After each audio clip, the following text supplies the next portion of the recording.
This is Stanley Jones, and I'd like to talk briefly about the meaning of words and the recent decision by the Supreme Court of the U.S. to overturn Roe versus Wade.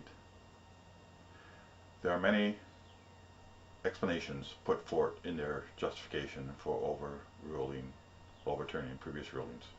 They overturned 2 previous rulings in this decision, which is unusual.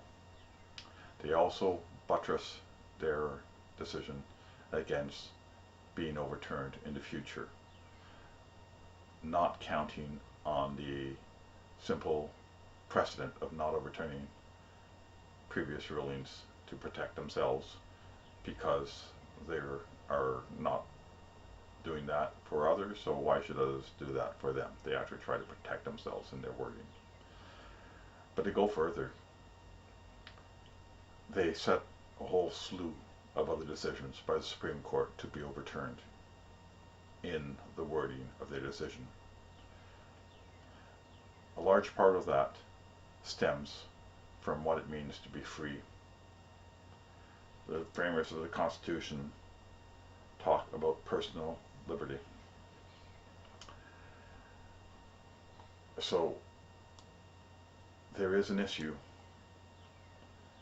in that we currently mean something different by personal liberty, freedom, than what framers of the Constitution would have understood. We can travel easily. We can take a car and travel long distances in a matter of hours. We can take a plane and fly nearly across the globe relatively easily. We can open up a video chat or a phone call and talk to just about anybody anywhere in the world at any time. Our definition of freedom is vastly different than what it would have meant to someone at the time the Constitution was written. The framers of the Constitution understood this. Actually, they talked about it in several discussions. They even, in I believe it's the 9th Amendment, talked about rights that are not enumerated should not disparage others retained by the people. Basically, they're saying that we cannot think of all the rights that people may take for granted in the future. But rights that are taken for granted should be retained, even if they aren't explicitly stated in the Constitution. What rights we have changed over time. There is no question that when we look back at the time the Constitution was written, the inequality that we would find reprehensible was taken for granted and was seen as being relatively equal. It is quite possible that future generations will look at our time and find that we were treating people unequally when we ourselves feel that we're treating people equally. The meanings of the words evolve. In this case, it is likely that the framers of the Constitution wanted the words to mean what they meant at the time of the reading rather than at the time of the writing, that liberty should be expanded with time. The judges on the Supreme Court ruled that that is not the case, that we have to go back to the time when the Constitution was written, and anything that they would not have taken for granted should not be granted by the Constitution at this stage. That brings a lot of U.S. Supreme Court rulings back into question.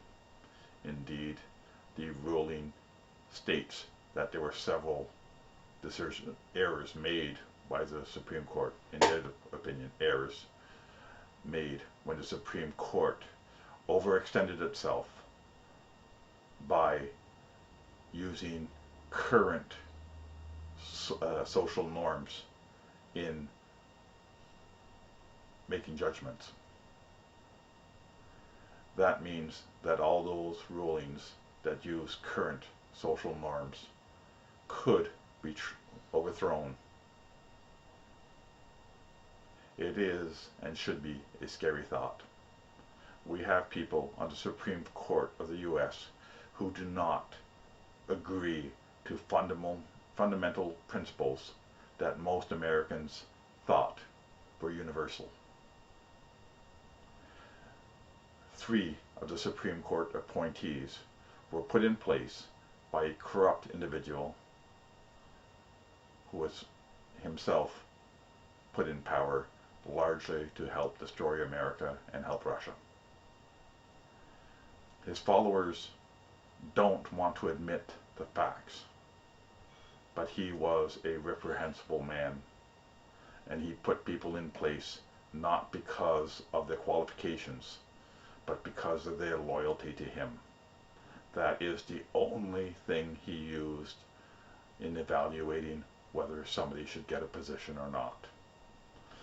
In this January 6 hearings that are going on, we see over and over people who were put in place because of their loyalty to Trump, who were willing to do just about anything, but at some point he asked them to go too far, and they said, that is beyond what I can do.